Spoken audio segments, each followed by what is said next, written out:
નર્મદા નિગમની ઘોર બેદરકારી સામે આવી છે। રાજલી ગામે કેનાલના પાણી ખેતરોમાં ફરી વળતા ખેડૂતો પાયમાલ। તંત્રની કુંભકર્ણની નિંદ્રા। 3 દિવસથી રજૂઆત છતાં પાણીનું લેવલ ન ઘટાડતા 100 અને 150 વીઘામાં ઉભો પાક નાશ પામ્યો છે।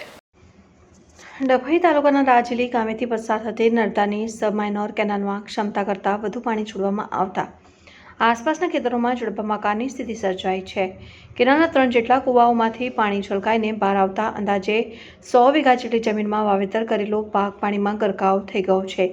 નુકસાનની વ્યાપ કપાસ, તુવેર અને દિવેલા જેવા તૈયાર થયેલા પાક પર પાણી ફરી વળતા ખેડૂતોના મોઢે આવેલો કોળિયો છીનવાઈ ગયો છે। અધિકારીઓની બેદરકારી। સ્થાનિક ખેડૂતો છેલ્લા 3 દિવસથી નર્મદા નિગમના અધિકારીઓ પાણીનું લેવલ ઘટાડવા રજૂઆત કરી રહ્યા છે, પરંતુ તંત્ર દ્વારા કોઈ નક્કર પગલાં લેવામાં આવ્યા નથી। હવે આ નુકસાનની ભરપાઈ કોણ કરશે? સ્થિતિની ગંભીરતા। કેનાલના પાણી સતત ખેતરોમાં ઘૂસી રહ્યા હોવાથી જમીનનું ધોવાણ થવાની પણ ભીતિ સેવાઈ રહી છે। એક તરફ સરકાર ખેડૂતોની આવક બમણી કરવાની વાતો કરે છે, ત્યારે બીજી તરફ નર્મદા નિગમના સરકારી વિભાગોની આવી બેદરકારી ખેડૂતોને દેવાના ડુંગર નીચે દબાવી રહી છે। વિડીયો જર્નાલિસ્ટ ફઝલ રઝા ખત્રી સાથે સત્ય ટીવી ન્યૂઝ, ડભોઈ।